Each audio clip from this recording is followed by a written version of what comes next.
move it along. And this line feels a little flat, so we'll spice it up a little bit. I can't believe we just did that. That's how I kind of figure out what needs to be accented, both as a writer and a letterer. Reading out loud, it's the best thing in the world. You can tell how your dialogue's gonna sound.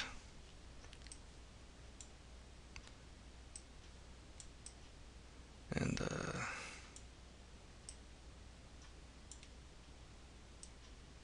in this case, I'm not gonna butt them up against the panel border. Um, Maybe I will. Let me see. Because you don't want to create any tangents like I just had, like where it's buttoned up against the line of a background detail. That just doesn't look right. So you either want to overlap or get away from it. Little stuff like that, little nuances. Um,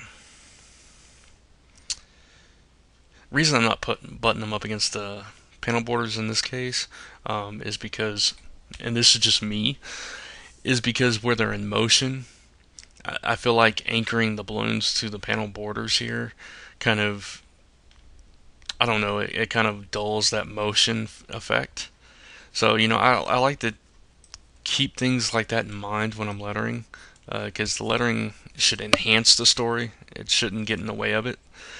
And, if I anchored the balloons to the panel borders in this case, I think it gets in the way of what's going on. So maybe that's just me. Maybe I'm reading too much into it, but that's the way I see it. Alright, so we're to the last panel here. And you'll notice I'm adding all the balloons without the tails first. This is just my method. I break up the text, then I put the balloons, and then I put the tails. Everybody does it different. Some people like to get one entire balloon done, text, balloon, tail, and then move on. That's just not my style. It's not the way I like to do things, so it's not the way I do things. Alright, we'll see if I can make this balloon work. I'm not happy with the text shape here, but I don't really, unless I just put I'm going on one line and home now on the other, and then it's going to take up too much space, and it's already a little odd because this line needs to be read first, and I don't want the tail to cross over Eric here, so it's a little tricky when you get stuff like this, because you in the USA we tend to read left to right, so it's tricky to place it so that you'll read. We generally I can't even talk tonight. Generally read top to bottom and left to right. So I'm hoping that the top, being putting the line way up here, will indicate that it needs to be read first. So for that, I'm going to grab this particular tail over here that I have. It's a little bit longer and skinnier. And we'll see if I can get that one to work. Because, sometimes these pre-made tails and stuff, they don't necessarily work with every scene and everything. And sometimes you just have to create new ones so it looks more organic and stuff.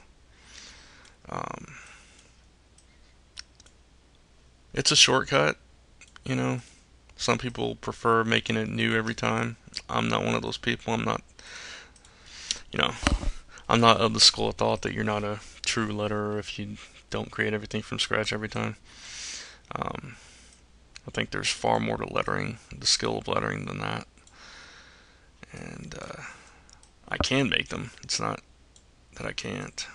I just, when you have so many jobs and you gotta get things done in so little time, you have to learn how to do things that aren't compromising your standards or anything, but that do make your work a little more time effective and productive. So that's what I do.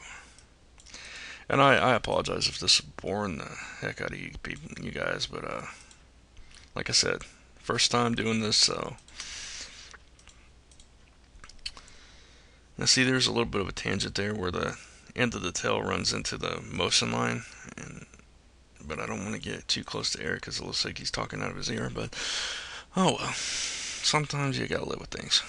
All right, grab one of these here.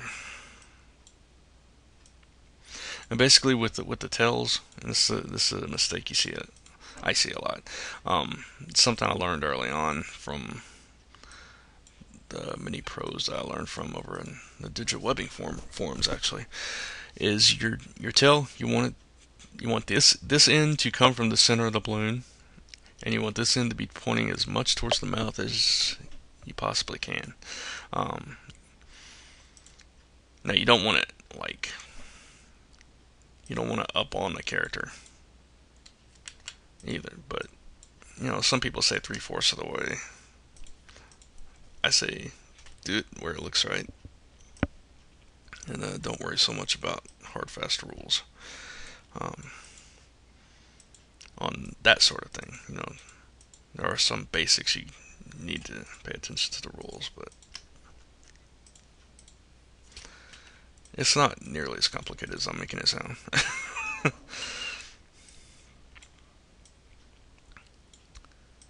And I didn't really intend for this to be like a tutorial, just thought I'd throw in a few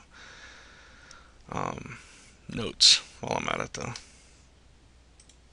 So if you guys are interested in me ever doing a tutorial on lettering though, and specifically on New Comic Day, I'll do a full-on tutorial sometime, and it's all up to you guys. Give us the feedback. Now, cutting off at the panel borders. There's two ways of doing this. There's a simple way, which is just to take a rectangle shape, kind of cover it like that. There you go. That's another thing. If you're doing it like this, where you have it open into the white space, that's an easy and fast way to do it. That's the way I generally do it on New Comic Day. But let's say you wanted to cut it off on the inside border, you could use the same method with the rectangle and do it like that. Then select the rectangle and the balloon. Then go over here to your Pathfinder menu and subtract. As you see, it's a little off, or there's another thing called clipping masks, where you take the pen tool and you draw around the balloon in the area that you want to remain showing. Then you select that part and the balloon, right click and click make clipping mask, and basically does the same thing. But like I said, with New Comic Day, I generally do that method right there. And with that, this week's strip is done. That's New Comic Day, number 67, and I hope you enjoyed this. If you enjoy it, I'll keep doing it every week. And oh, you're right. Thank you. I did miss this one down here. I spoke too soon. Same thing. Grab the rectangle. And since the text is on a top layer, the text is on top of that, because I have this box on the balloon layer. And now we are done. And so that's it. Number 67, all lettered and ready to send out to the guys and gal. And like I said, I'll come back next week, show you another one. Thanks for watching. Later.